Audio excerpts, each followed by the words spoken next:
Bienvenue à Destination WDW. Aujourd'hui, on poursuit notre route en jasant du 70e anniversaire de Disneyland. Ça veut dire que mon ami Michel est là et je suis super énervé. On s'en va le rejoindre tout de suite. Pour planifier un voyage magique au Walt Disney World Resort, vous écoutez Destination WDW.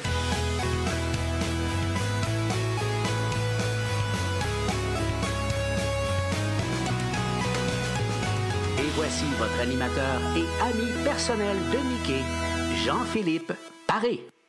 Salut Michel, comment ça va? Hey, salut Jean-Philippe et salut tout le monde qui est là avec nous. Mon Dieu, je suis super excité. 70 ans de Disneyland, faut fêter ça. Tout à fait. Puis avant d'entreprendre justement la deuxième décennie, dis-nous un petit peu à quoi ressemblait Disneyland avec l'héritage de Walt B avant son départ. Parce qu'on a parlé bien sûr du décès de Walt la dernière fois. Là. Exact, je voulais pas revenir sur le sujet, mais il fallait quand même dire, bon, qu'est-ce qu'il a fait? Mais durant la première décennie, c'est sûr que le parc, il y a eu des ajouts d'attractions, puis dès le départ, si on parle de Dumbo the Flying Elephant, c'est arrivé à la fin de l'été 55, donc le parc venait d'ouvrir. On a rajouté le célèbre Matterhorn Bobsleigh en 59. Là, OK, c'est la montagne qu'on voit quand on va là-bas. Rien à voir avec notre Everest en Floride. Non. Les sensations sont pas les mêmes. Mais le Matterhorn Bobsleigh en 59, puis vous devez savoir, c'est pas un mythe, tu sais, on disait, en dedans, ça a l'air qu'il y avait une petite salle, puis les staffs allaient jouer au basketball, puis tout le kit. C'est vrai, il y a des photos de tout ça, il y a des gens qui vont prendre un break là-bas, plus maintenant, mais à une certaine époque, là, oui, il y a eu quelques ballons qui sont dribblés à l'intérieur du Matterhorn, puis on a eu aussi le côté futuriste du Disneyland Monorail. Hein, c'est quoi ça, un monorail? C'est propulsé, écoute, on était dans le monde du futur, puis on est juste en 1959. Ça me faisait penser, tu sais, quand on écoute les Jetsons, on écoutait les dessins animés des années 70, 80, puis on fait, mon Dieu, c'est ça le futur, les Jetsons qui passent avec des fusées, puis tout le kit. Le monorail, c'était un look futuriste que tout le monde capotait. Puis on a eu aussi en 62 le Swiss Family Treehouse, qui est inspiré de l'émission de la famille Robinson qui a échoué sur une île, puis qui se sont construits une maison dans un arbre. Puis il y a des gens, tu sais, Disneyland va dire, mais comment ça n'existe plus sur les cartes, le Swiss Family Treehouse, pardon, ça a été transformé. La thématique a été changée pour Tarzan, je crois. Donc, c'est l'arbre de Tarzan. Je ne peux pas vous dire le nom de l'attraction, mais c'est Tarzan qu'il faut chercher. Il avait été changé à ce moment-là, puis je pense qu'il a été rechangé dernièrement, je ne me trompe pas. La dernière fois que j'étais allé, il me semble que ça avait complètement changé aussi encore de thématique. Là. C'est dans quel film qu'ils ont mis la thématique? Est-ce que tu le sais? Ah, faudrait que je te revienne là-dessus. J'ai un plan de mémoire. Oh, ben grave, mais l'attraction qu'il faut parler avant le départ de Walt, c'est Enchanted Tiki Room. In the tiki room. Ça, c'est un coup de cœur en juin 63. Les guests de l'époque capotent, mais aujourd'hui, les gens capotent, mais pas dans le même sens. Mais tout le monde, avec toutes les attractions modernes qu'on a maintenant. Mais écoute, c'est un classique Disney. C'est important parce qu'on présente des petits robots, des petits oiseaux qui chantent. C'est des petits robots, mais ça, c'est les premiers audio animatronics de Disney. C'est pas des personnages humains, c'est vraiment les petits oiseaux. Puis ça, c'est Walt qui avait été inspiré, il avait été à Strasbourg, puis il a vu la cathédrale de Strasbourg, puis il y avait des toits avec plein de petits bonhommes qui chantaient comme ça. Ça l'a inspiré, donc c'est l'ancêtre de nos audio animatronics, les oiseaux pour commencer, et on connaît aujourd'hui la technologie qui s'est développée sur les audio animatronics, c'est magnifique. Fait que ça, là, c'est le talent de nos premiers Imagineers qu'on parlait de WED Enterprise, ça se dit mal, WED, mais c'est vraiment W-E-D, Walter Elias Disney Enterprises, puis c'est eux autres qui ont mis en place les premiers petits robots, les petits oiseaux qui se sont mis à jacasser puis à nous chanter des belles chansons. Oui. Juste avant de passer à la prochaine question, juste te dire, maintenant ça s'appelle The Adventureland Treehouse. Puis c'est un hommage à l'attraction originale de 1962.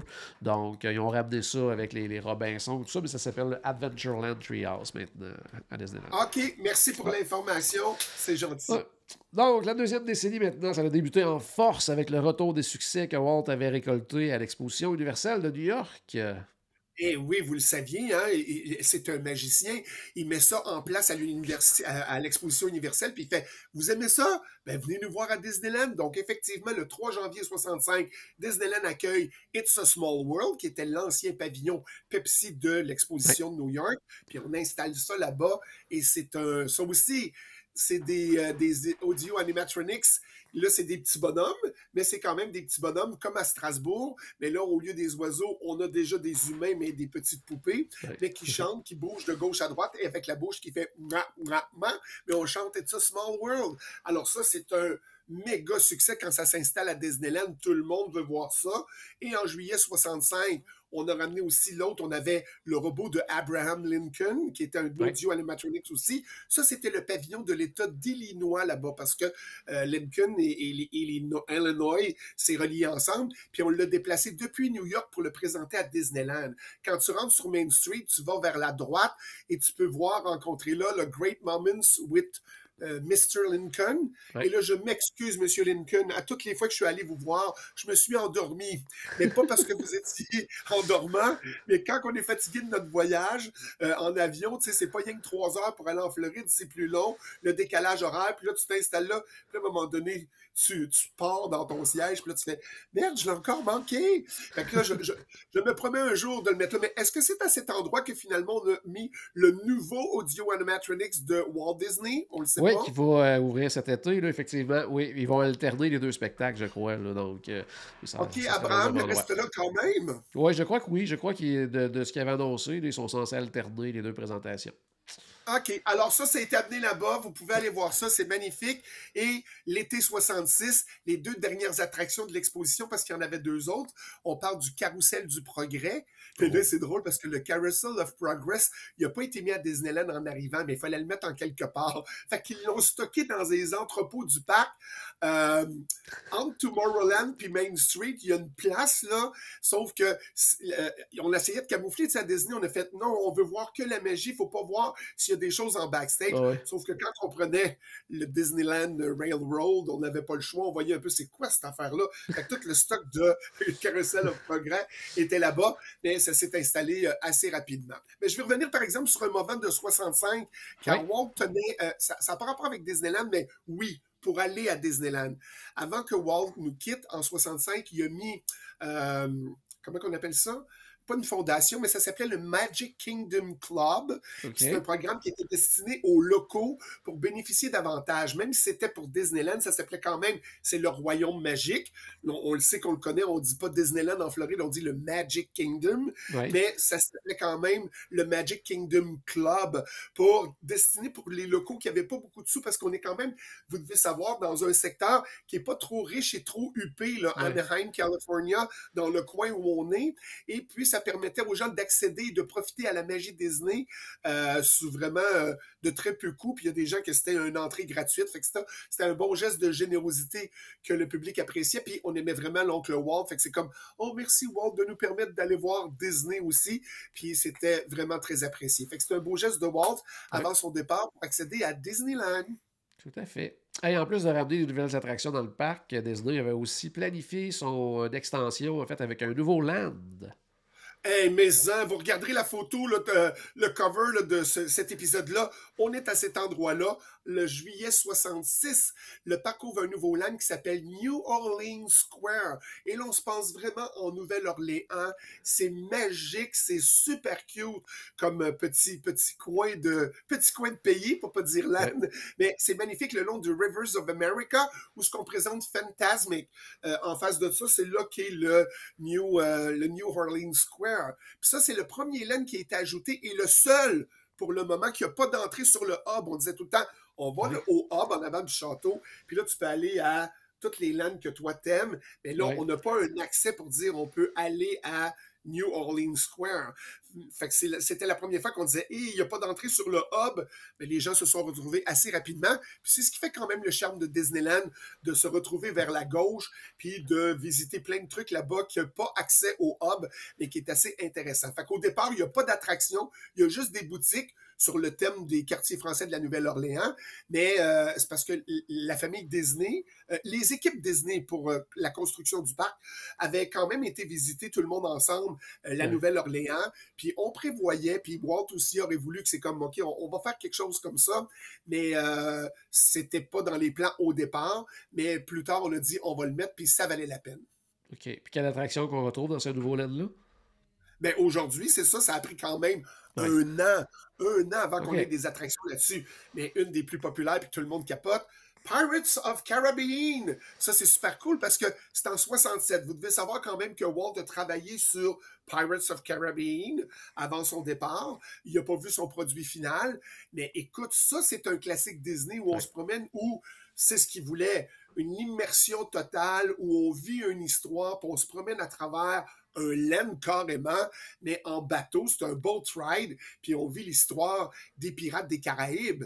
Fait que ça, c'est en février 67, fait que c'était super le fun. Puis là, c'est là qu'on a nos premiers audio animatronics, mais sur le thème de pirates. Donc, nos pirates, on le voit. Puis quand on écoute The Wonderful World of Disney, on voyait vraiment notre pirate audio animatronics qui tirait des coups de fusil sur Ouais. une poudre à canon puis qui explosait à la fin de l'introduction de l'émission. Ouais. Fait que ça, c'était bien cool. Mais une anecdote qu'il faut dire, c'est qu'on dit tout le temps, mais là, on a sorti un film Disney, on va faire une attraction qui va avoir rapport avec le film. Ça, c'est un des seuls, sinon le seul où on a dit, il n'y avait pas de film de Pirates of Caribbean. Ouais. Oui, il y a eu plein de films de pirates, mais pas par Disney. Fait qu'on a dit, cette fois-ci, c'est l'attraction qui a inspiré le film, parce que le film, on parlait, il y avait quelques thèmes de Pirates of Caribbean, puis à entendre le ho, ho, ho, ho Oh, dans ouais. le film.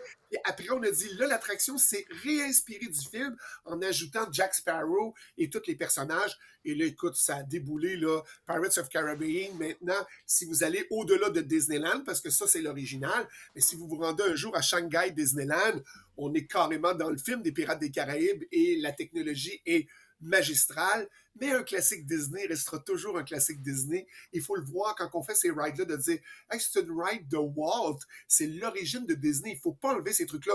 Comme les oiseaux de Tiki Room, là, Ouais. faut que ça reste là, mais on se demande tout le temps hey, on l'enlève-tu, on l'enlève-tu pas, on l'enlève-tu, on l'enlève-tu pas. Il y a toujours des gens qui tripent sur Walt qui vont dire non, non, non, on laisse ça là. Ouais. Est-ce que c'est la seule attraction qu'on retrouve dans cette land-là, Michel? Ah ben là, on en a ajouté un autre. En 69, on parle de Haunted Mansion. Hey, quand Qui même est deux classiques. aussi... Hein, c'est un classique. C'est tout un classique. Ça, il faut le garder. Surtout lui. Puis ça, là, c'est encore Walt. On en parle encore parce que je ramène toujours Walt positivement. Parce que, bon, il est assis en haut de son nuage puis il nous fait des babayes. Mais c'était prévu depuis novembre 1961. Ce que vous devez savoir, c'est que Walt, il voulait pas avoir de maison hantée. En fait, c'est pas vrai. Il voulait avoir une maison spéciale comme ça, mais le look, on va pas mettre un look délabré. Moi, dans mon parc, je veux que ça soit propre, je veux que ça soit brillant, je veux pas voir une maison délabrée dans le fin fond de... Il serait peut-être déçu de voir le manoir hanté de Paris parce que c'est un manoir qui commence à ressembler un peu lugubre débraillé dans le fin fond de la montagne à Paris. Mais celui de Disneyland, il disait, je veux que ça soit un beau manoir. Pourquoi pas les manoirs de la Louisiane? C'est beau, c'est mystique, puis ça pourrait tenter un manoir de la Louisiane. Fait que la construction a été repoussée à cause des questions techniques. Pas techniques du bâtiment, mais techniques de la ride à l'intérieur. Puis on a dit, on n'offrira pas ce qu'on veut, là. On va attendre, puis on va repousser ça. Fait que Walt n'a pas vu non plus ce produit-là. Pirates of Caribbean et puis Haunted Mansion. Mais écoute, ce manoir-là, il est quand même assez populaire, surtout dans la période de Halloween et Noël, contrairement à toutes les autres Disney, parce que lui, il y a Jack puis son étrange Noël, l'étrange Noël de Monsieur Jack, avec toute sa gang qui s'installe à Disneyland. Là, j'essaie de voir de mémoire, est-ce qu'il y a d'autres places? Est-ce que Floride installe aussi Jack? Non, c'est vraiment juste à Disneyland. Hein? Oui. Puis c'est Exact. vraiment, Ça, là, vraiment quelque chose. Là. C'est vraiment le fun de voir cette version-là. Là. Oui, puis la musique, puis tout qui embarque, puis entendre la la la la la la la la, c'est magnifique, c'est complètement un autre ride différente. On suit quand même la famille Ravenswood, mais c'est quand même là le basic, là, c'est vraiment le film de Jack, c'est le Noël de Monsieur Jack, c'est vraiment magnifique à voir absolument. Tout à fait. Puis en plus des nouveautés Disneyland, ben, continue de se refaire une beauté aussi. Là. Oui, parce que même si on ne peut pas ajouter d'attraction, même si on ne peut pas, tu sais, le parc, il prend de l'usure, puis les gens, ils veulent du nouveau. Fait qu'il faut donner du look quand même s'il n'y a pas de nouvelle attraction. Fait qu'en 67, Tomorrowland est rénové et remodelé selon la vision d'un des Imagineers qui était John Hench. Mais lui, c'était pour refléter, mettre une ville encore plus futuriste, mais futuriste dans les gens qui sont là dans les années 60. Là, le futur change un peu de look. Fait qu'on va se centrer sur un Astroport, en tout cas, on dit Ouais. ça en français, Astroport. En tout cas, oui, c'est vraiment là que ce soit juste vraiment plus moderne et plus futuriste. Fait que là, les guests adorent se projeter dans le futur, ils capotent vraiment. Puis tout le monde vraiment voulait voir le résultat. Donc, plein de nouveaux guests, ce qui a fait de quoi? Un amoncellement de guests qui est arrivé à Disneyland et le 17 juin 71, on a accueilli quoi? Le millième le millionième, le 100 Wow. millionième, c'est dur, ça se dit mal, 100 millionième visiteur qui passe les portes de Disneyland. Wow. Wow, il y en a-tu du monde depuis que les gens ont essayé de truquer les billets sur le Black Sunday pour le billet d'ouverture à 1$? On est rendu à tout le monde qui paye son billet à 100 millionième visiteur. C'était magnifique. Wow.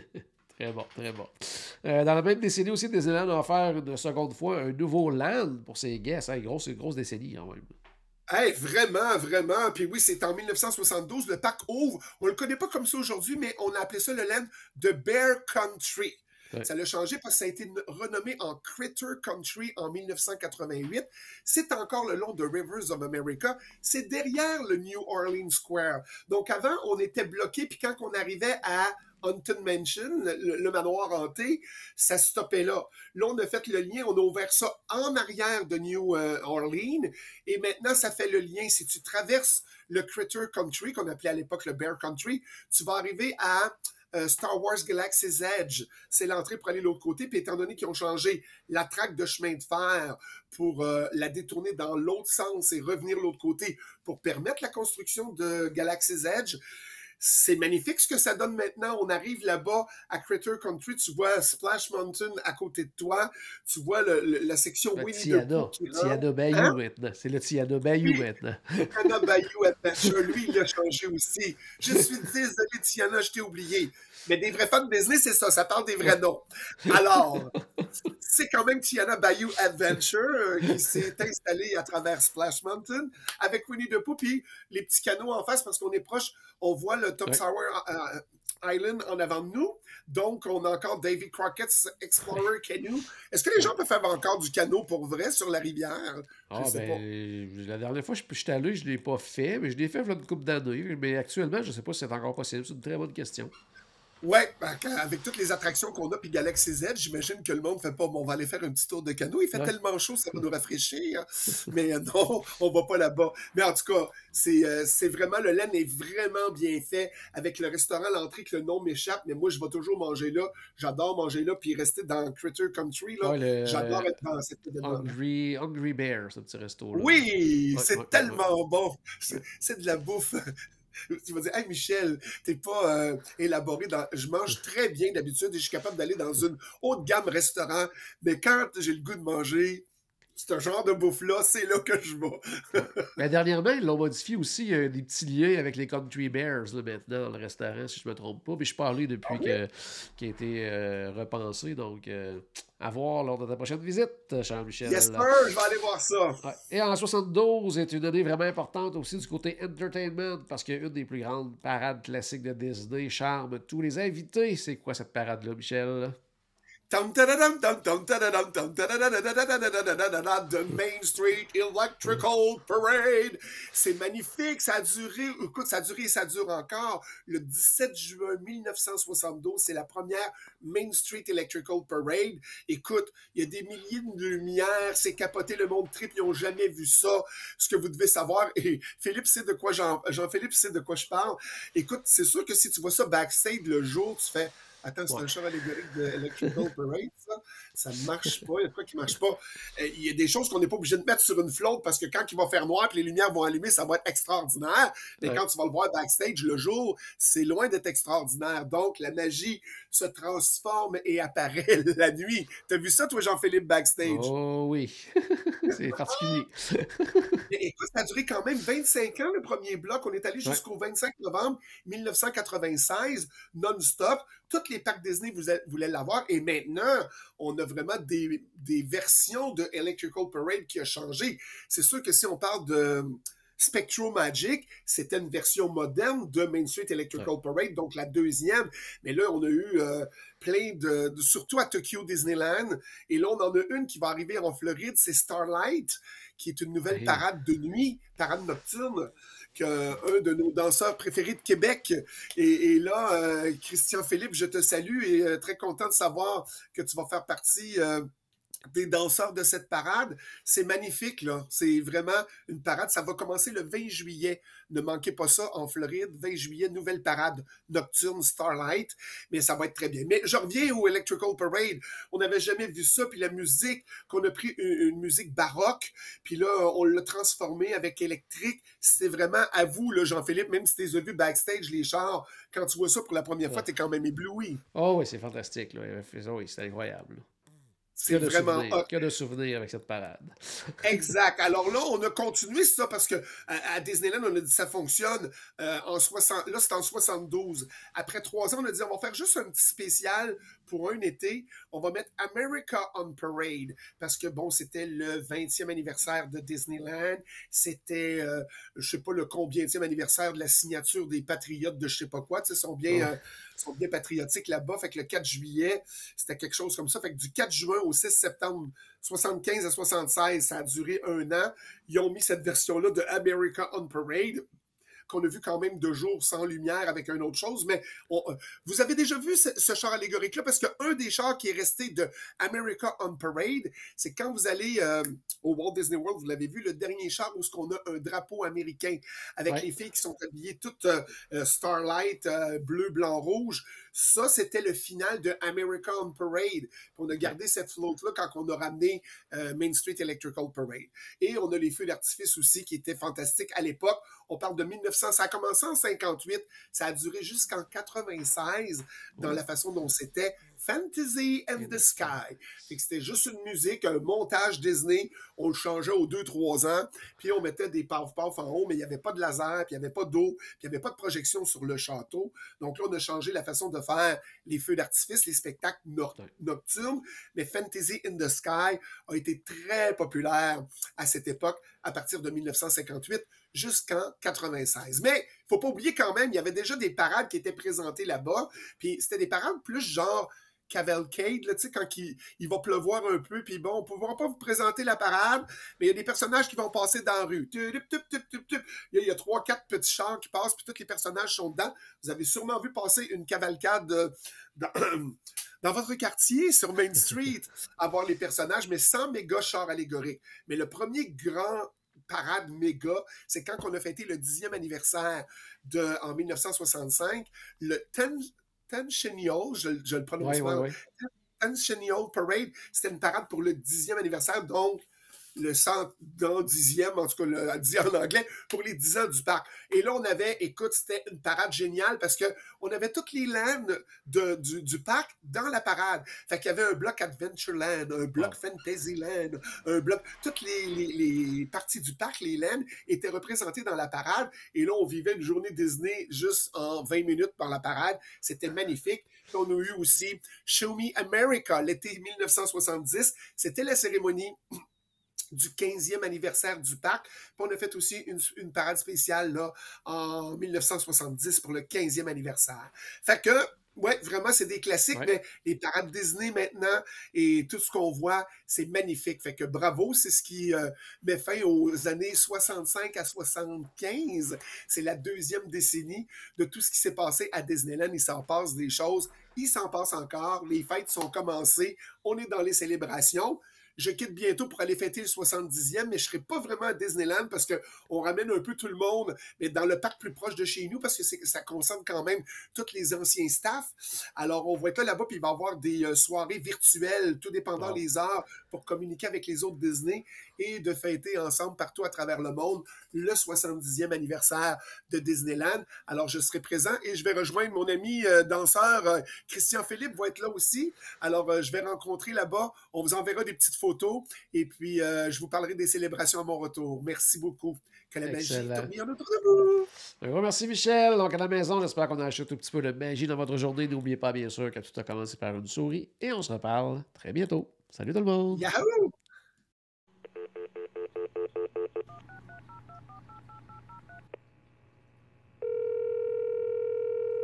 Bonjour, c'était Destination WDW. Tous nos épisodes sont disponibles en archive au destinationwdw.ca. Saviez-vous que vous pouvez nous aider en vous abonnant à notre page Facebook, à notre chaîne YouTube ou en partageant nos épisodes sur vos réseaux sociaux? Ça vous coûte pas une Christie de scène et ça nous fait encore plus plaisir qu'une délicieuse Mickey Bar. Pensez-y! Ça vous coûte pas une Christie de scène et ça nous fait presque autant plaisir qu'un souper au Polite Pig. Pensez-y! Ça vous coûte pas une Christie de scène et ça nous fait presque aussi plaisir que 10 minutes d'attente pour Ratatouille. Pensez-y!